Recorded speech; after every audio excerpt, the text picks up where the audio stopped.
There are places on Earth where time rushes forward, devouring what came before it.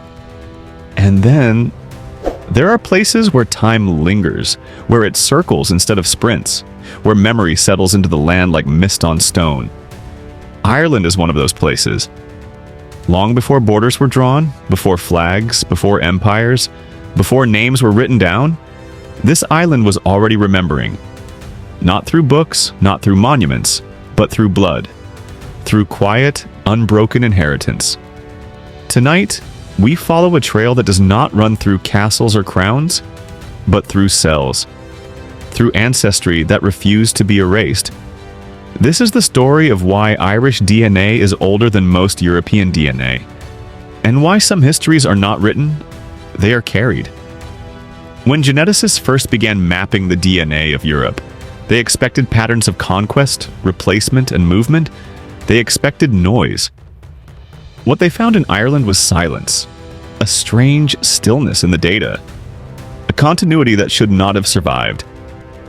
While the rest of Europe read like a palimpsest, written over again and again, Ireland read like a single patient sentence that had never been fully erased. The island was not untouched, but it was uninterrupted, and that made all the difference. Chapter Wasmer Nalkusayan. The ice that erased, and the land that waited during the last great ice age, the world as we know it did not yet exist. What we now call Europe was not a continent of borders and nations, but a vast breathing mass of ice and silence. Great white sheets stretched across the north like a frozen ocean suspended in time. Mountains were buried, valleys were erased, rivers were locked in place, unable to remember how to flow. Cold was not merely a season, it was a law. The land could not sustain memory nor mercy. Life did not flourish, and it endured. Every breath was a negotiation, every sunrise a question.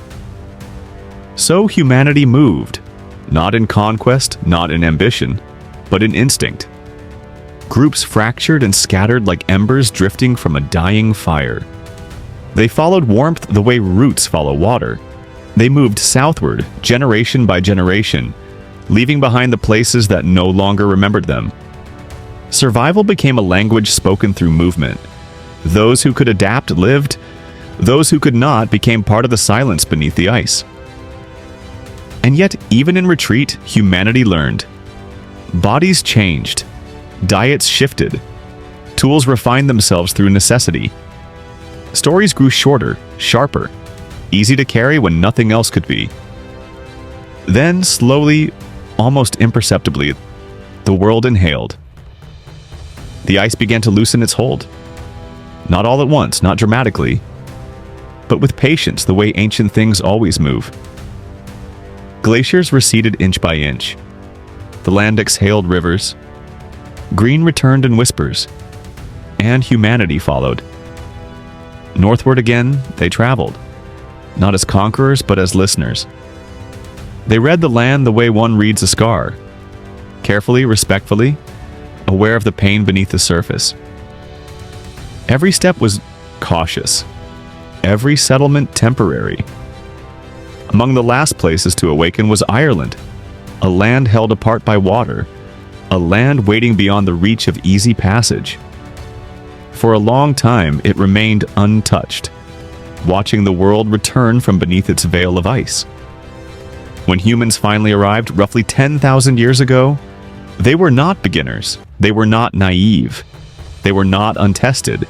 They were the descendants of survivors who had already stared extinction in the face and learned how to outwalk it. Their blood carried memory older than language. Their bones remembered cold that no longer existed. Their instincts had been sharpened by eras of loss. And when they stepped onto the Irish shore, they did not step into emptiness. They stepped into a land that had been waiting in silence, waiting in mist, waiting with patience that only islands possess. Something rare happened then, something geography rarely allows. The ocean closed behind them, not with violence, not with storm or roar, but quietly, almost tenderly. Sea levels rose, land bridges vanished, routes of return dissolved beneath the tides, And just like that, without ceremony or announcement, Ireland became a part. Not conquered, not claimed, but sealed. A people and a place locked together by circumstance, by timing, by fate's quiet hand. The world moved on elsewhere and civilizations rising, collapsing, colliding. But here, time learned to move differently. What followed would be shaped not by empire, but by isolation. Not by invasion, but by endurance. Not by dominance, but by memory. And beneath it all remained the echo of that first closing door. The sound of water meeting land, of separation becoming identity, of a people beginning their long conversation with the island that would shape them. Chapter 2. Isolation as a form of preservation. Ireland's greatest guardian was never stone or steel. It was not a wall raised by human hands, nor an army standing watch at its edges. It was distance. A stretch of cold, restless water. A temperament of weather that refused predictability. A geography that did not invite conquest. It tested it. Ireland did not repel the world by force. It simply remained just out of reach. Separated by sea, mist, and uncertainty, the island existed slightly off rhythm with the rest of Europe. Close enough to be known, far enough to be spared. While continents shifted and empires pressed outward, Ireland waited, not hidden, but unclaimed. Across mainland Europe, history moved violently. People surged and receded like tides. Steppe herders rode westward, carrying languages and bloodlines. Empires expanded, collapsed, and expanded again atop their own ruins. Borders redrew themselves with every generation. Tribes replaced tribes. Kingdoms swallowed kingdoms. Identity became a battlefield. Each movement layered new DNA onto the land. Each invasion rewrote what it meant to belong. Europe became a crossroads, loud with arrival, heavy with departure. A place where ancestry blurred and origins folded into one another. But Ireland stood slightly apart from this churn. Not untouched, never untouched, but untouched enough. The sea filtered who could arrive and how often. Storms chose which boats survived. Currents decided who reached shore and who vanished into memory. Those who came did not come in endless waves. They came in pauses, in moments. In stories rather than floods, enough to influence, not enough to erase. And so something rare occurred. The genetic story did not fracture, it did not reset. It did not dissolve into layers of conquest. It stabilized. Not frozen in time, never stagnant, but allowed to mature the way forests do when left standing. Growth without erasure, change without collapse. Like a tree that is never cut down, only shaped by seasons. Each ring preserved, each year remembered. Ireland became a place where continuity was possible, where ancestry did not need to reinvent itself every few centuries, where memory could accumulate rather than be overwritten. This did not make the people static, it made them deep. Their culture learned to turn inward, not in isolation, but in reflection. Stories became vessels of history. Song became archive. Myth carried what stone could not. And while the wider world roared with conquest and collapse, Ireland learned the quieter art of endurance. It learned how to remain itself. Not because it resisted change, but because change arrived slowly enough to be understood. And in that slowness, something rare was preserved. A continuity of blood, of voice, of worldview, threaded gently through millennia. Not untouched by the world, but never fully claimed by it. Chapter 3. The Neolithic root that held. Around 6,000 years ago, the rhythm of life shifted again. Not with fire or ice, not with extinction or flight, but with intention. People arrived carrying more than survival. They carried knowledge, seeds carefully chosen, tools shaped for patience rather than pursuit. Clay formed by hands that understood time, not as urgency but as cycle.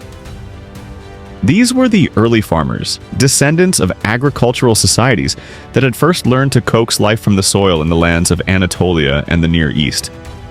They did not chase animals across open plains. They stayed. They planted. They waited. Wherever they went across Europe, they changed the land and were changed in return. Forests fell. Fields emerged. Villages took root where camps once wandered. And with them came a quiet revolution, a new relationship between humans and time. Across most of the continent, this transformation was temporary.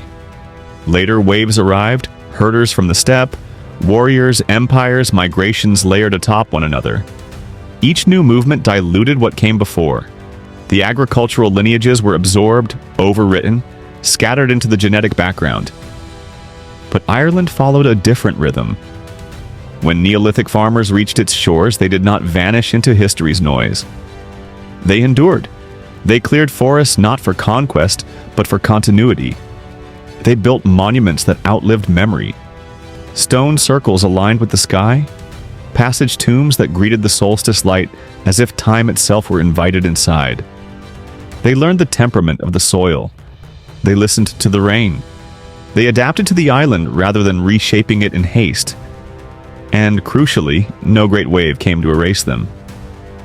While much of Europe experienced repeated genetic overwriting, Ireland remained comparatively undisturbed. Invasions were fewer, migrations slower, assimilation gentler. What arrived later blended rather than replaced, and so something rare occurred. The genetic imprint of those early farmers did not fade into obscurity. It remained, not as a fragment, not as a trace, but as a foundation. Modern genetic studies reveal this continuity with quiet astonishment. A remarkable portion of Irish ancestry still carries the signature of those Neolithic communities. Their bloodlines did not vanish into abstraction. They persisted, woven directly into the present. This is not common. Across much of Europe, the ancient agricultural genome survives only in echoes. In Ireland, it speaks more clearly. The past did not recede, it stayed. This endurance was not the result of superiority or isolation alone. It was timing, geography. Chance layered gently over patience. The island allowed the old to remain visible beneath the new.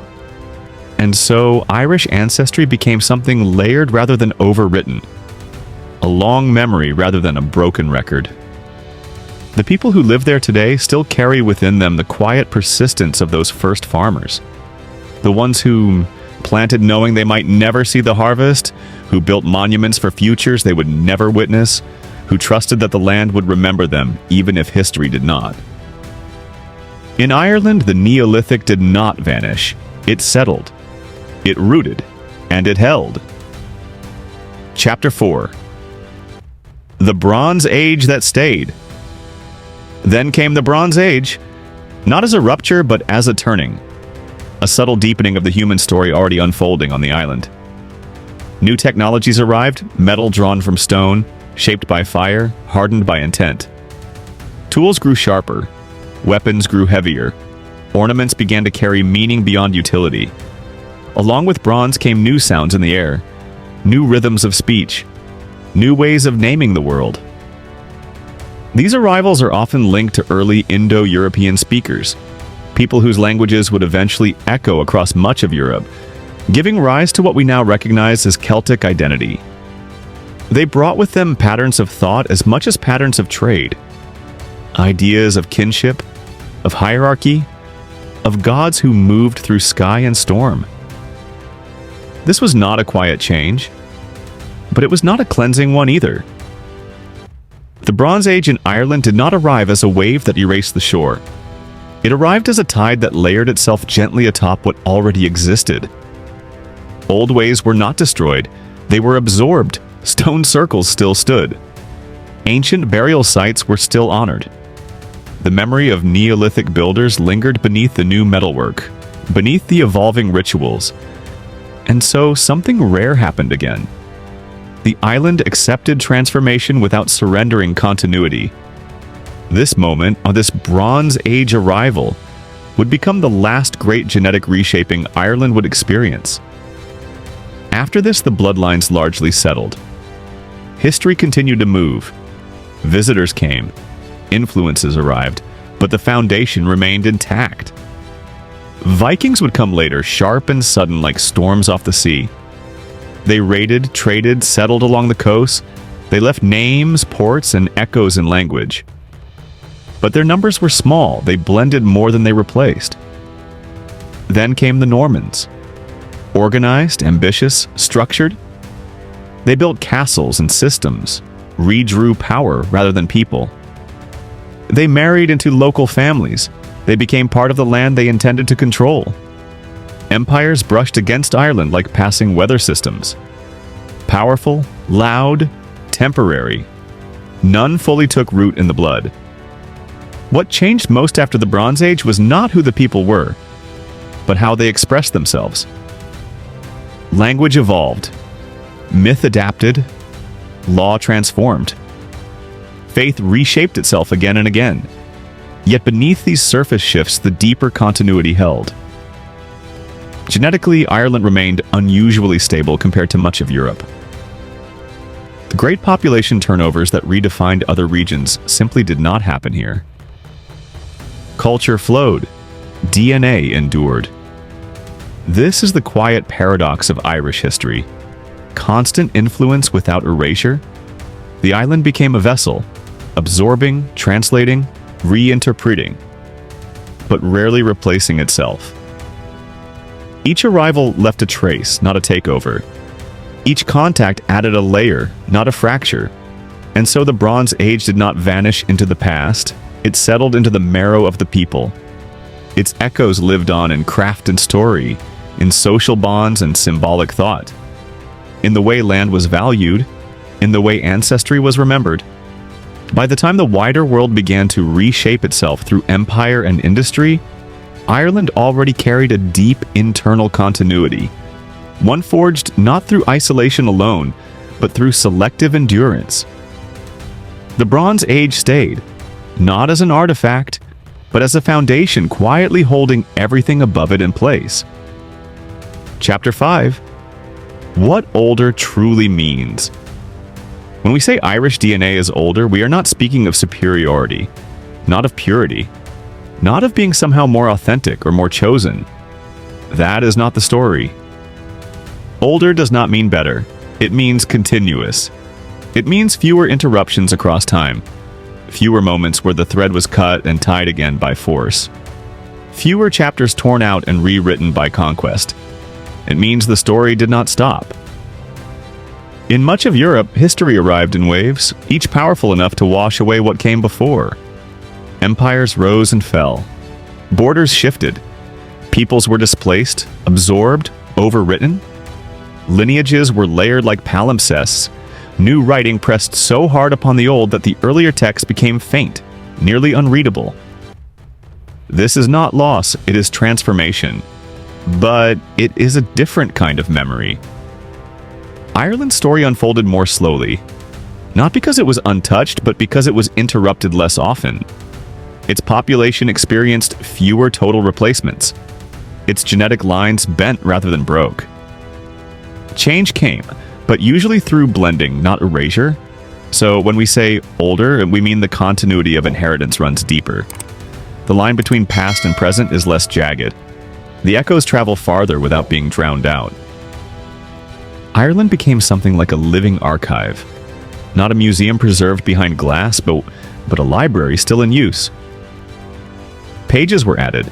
Margins were filled with notes. But the early chapters were never torn away. This continuity allowed certain patterns to endure. Ways of relating to land, to kinship, to memory itself. In places where populations were repeatedly replaced, identity had to be rebuilt again and again. In Ireland, identity could accumulate. This does not make it static. It makes it layered. A long conversation instead of a series of interruptions. This is why the idea of older must be handled gently. It speaks not to age as superiority, but to duration without rupture. To a people shaped by patience rather than conquest, by adaptation rather than domination. It is the difference between a river that changes course every century and one that meanders slowly, deepening as it goes.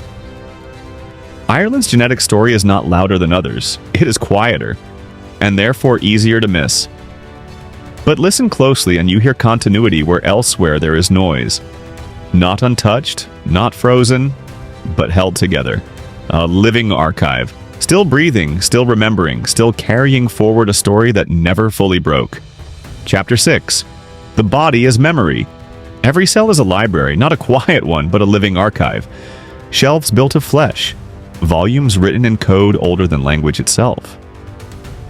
Within every strand of DNA lives a sentence once spoken by someone who never knew your name, never imagined your face, yet shaped the way your body breathes, heals, endures. We tend to think of memory as something the mind holds, but the body remembers first. It remembers cold long after winter has passed. It remembers hunger even when food is abundant. It remembers rhythms older than speech, how to brace against wind, how to endure long darkness, how to wait. In Irish DNA, live echoes of ice retreating, of glaciers loosening their grip, of land emerging slowly from white silence. There are memories of cautious footsteps on thawing ground, of hands testing soil that had not felt warmth in ages. There are echoes of first fires lit on wet stone, fires coaxed patiently into life, smoke clinging low beneath heavy skies, warmth earned rather than assumed. There are memories of boats pulled ashore beneath gray horizons, of salt on skin, of journeys taken not in conquest but in hope, of arrivals made without certainty of return. These memories were never written down. They were carried in muscle tension, in bone density, in the way certain rhythms feel familiar even when unnamed, in the strange sense of recognition when standing before wind, water, or open land. The body remembers what history forgets. Written history favors kings and battles, dates and declarations. The body remembers weather. It remembers repetition. It remembers survival enacted quietly over thousands of ordinary days. In Ireland, those memories were allowed to remain close to the surface because there were fewer interruptions, fewer moments where entire populations were replaced rather than reshaped, fewer times when bodies were forced to forget themselves in order to survive. So the old instructions stayed embedded. How to endure scarcity without panic, how to read the land instead of dominate it, how to measure time not by clocks, but by light, by growth, by decay. This is not romanticism, it is inheritance. The nervous system carries echoes of environments long gone, the way stress settles, the way stillness feels safe, the way community becomes a form of shelter. In Ireland, these bodily memories were not erased by constant upheaval. They were layered gently like peat forming over centuries, compressed, preserved, darkened, enriched. And so the body became a kind of archive the world could not burn, a place where ancient winters still whisper in muscle and bone, where patience is not taught but felt, where endurance is not heroic but habitual.